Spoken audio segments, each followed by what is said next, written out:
గారు ఎస్ఐ గారు వాళ్ళ ఆధ్వర్యంలో వాళ్ళ ప్రొటెక్షన్తో నేను లోపలికి వెళ్ళి మా తాత నాన్నమ్మల సమాధికి దండం పెట్టుకొని, మా అన్న ప్రసాద్ మంచు సమాధికి దండం పెట్టుకొని కొంచెంసేపు కూర్చొని మనసులో ఉండేది మనసులో వాళ్ళని ప్రార్థించుకొని, ఇవన్నీ ఎందుకు జరుగుతున్నాయో తెలియట్లేదు, ఆ సాయిబాబా మీద ఒట్టుగా జరగకూడదు, దీనికి ఎందుకని నాకు పరిష్కారం తెలిస్తే బాగుంటుంది అని తెలుసుకుంటాను, తెలుసుకునేంత వరకు ఆగను ఎందుకు ఇదంతా అనేది. అండ్ జస్ట్ ఒక స్టూడెంట్స్ కోసం అండ్ ఇక్కడున్న లోకల్ ప్రజల కోసం ఈ ప్రైవేట్ హాస్టల్స్ మీద జరిగే అన్యాయాలు వీటిని నేను క్వశ్చన్ చేశాను, మెసేజ్ చేశాను. దానికి ఈరోజు నన్ను హైదరాబాద్ ఇంట్లో రానియకుండా ప్రయత్నించడం నా పిల్లలు ఉండగా, అలాగే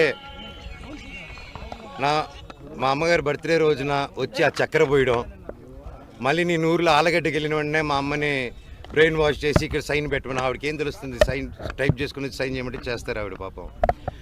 అలా చేయడం ఇలాగ వరుసగా చేసుకుంటూ వచ్చి ఇది ఎంతవరకు దిగజారిందంటే 2 రోజుల నుంచి ఫ్యాన్స్ ఫాలోవర్స్ ఎంతో కష్టపడి ఎంతో ఖర్చు పెట్టుకొని, ఎందుకంటే వాళ్ళు కష్టపడితేనే డబ్బు వస్తుంది ఎవరికైనా, వాళ్ళందరూ అభిమానంతో అంత ఖర్చు పెట్టుకొని ఇక్కడ మా ఫొటోస్ మా లోకల్ లీడర్స్ ఫొటోస్ అందరిది పెట్టుకొని వెల్కమ్ స్వాగతం చెప్తూ విషెస్ చెప్తుంటే, వాళ్ళందరిది ఫస్ట్ రోజు రాత్రి 12వ తారీఖు 13వ రాత్రి పొద్దున చెప్పారు, అన్న ఇలా జరుగుతున్నానంటే సరేరా గొడవ పెట్టుకోకండి మన ఊరే కదా పండగ పూటరా అందరూ సంతోషంగా ఉండను. మళ్ళీ నెక్స్ట్ రోజు వచ్చి మేము వస్తున్నామని తెలియగానే మళ్ళీ హోర్డింగ్లు వేశారు. మళ్ళీ ఈరోజు పొద్దున ఒక ట్రాక్టర్ పెట్టుకొని నాకు వీడియోలు చూపించారు, షాక్ అయ్యా నేను. ఒక ట్రస్ట్ ట్రాక్టర్ వెళ్తుంది, దాంట్లో 40 మంది వాళ్ళు ఢిల్లీ నుంచో తీసుకొచ్చినారు, ఒక్కొక్కడు ఉన్నాడు అలాగా. కాకపోతే చూడంగానే భలే పెరుగుతున్నారు, ఎందుకు ఢిల్లీ నుంచి అంత బాడీలు వేసుకొచ్చారో నన్ను చూడంగానే ఎందుకు అలా పారిపోయారో అర్థం కాలేదు. కాకపోతే నేను ఏ గొడవకు రాలేదు. ఆ రోడ్ల మీద చూస్తే మీరు పోలీసు లాఠీల్ని రౌడీలు పట్టుకొని తిరుగుతున్నారు. కోర్టు ఆర్డర్ వచ్చింది బౌన్సర్స్ ఉండకూడదని చెప్పి. క్యాంపస్ సెక్యూరిటీ ఉంటే ఓకే, క్యాంపస్లో ఆర్మీ ఆఫీసర్స్ ఉన్నారు, గొప్ప గొప్ప సెక్యూరిటీ సిబ్బంది ఉంది, వాళ్ళందరికీ రెస్పెక్ట్ నాది. కాకపోతే వీళ్ళెవరో బయట నుంచి రౌడీలు తీసుకొచ్చేసి కేవలం నేను సిఐ గారి మాట, ఎస్ఐ గారి మాట, డిఎస్పీ గారి మాట, పోలీస్ సిబ్బంది మాట వినే నేను ఈరోజు వెనక తిరిగి వెళ్తున్నాను మర్యాదతో.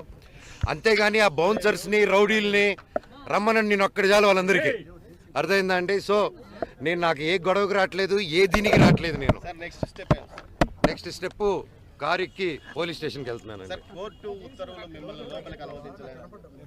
నాకు రాలేదండి, నాకు I didn't receive it date. నేను ఈరోజు వస్తే నాకు జిరాక్స్ కాపీ ఇచ్చారు ఎస్ఐ గారు, ఆయన చూపిస్తున్నారా అది నాకు ఇవ్వండి సార్ అంటే తీసుకొని బయలుదేరాను నేను. అది నేను చెప్తానండి, స్టేషన్లో చేసిన తర్వాత మీకు కాపీ ఇస్తాను. వాళ్ళందరూ ఎవరైతే మీ కెమెరాలో క్యాప్చర్ చేశారో మీరు దయచేసి వాళ్ళు ఎవరు ఇప్పుడు గోడ నుంచి కూడా దూకారు వాళ్ళు రౌడీలు, దూకి ఇప్పుడు మీరందరూ ఉన్నారని లాఠీలు మీరు చూసారు కదా లాఠీల లాగా, వాళ్ళు ఎవరో తెలియదు. ఇందాక ముని గారు ఉన్నారు, నేను హగ్గిచ్చి 2-3 అన్నానా సురేంద్ర ముని ఈ పాతలందరూ ఓకే మాకు తెలుసు, నేను పాతలు చెప్పినా ఆగిపోతా నేను.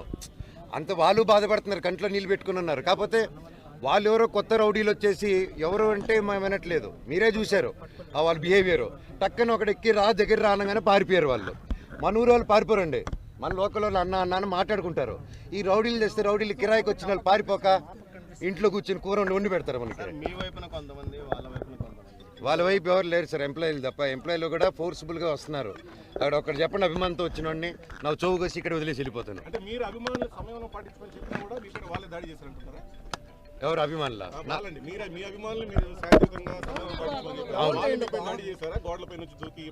వాళ్ళ అభిమానులు కాదండి, వాళ్ళు బౌన్సర్స్, వాళ్ళు ఎక్కడి నుంచో నార్త్ నుంచి తెచ్చుకున్నారు. మీరు వెళ్ళి తెలుగులో మాట్లాడండి, అతనితో తెలుస్తుంది మీకు. Chandragiri police station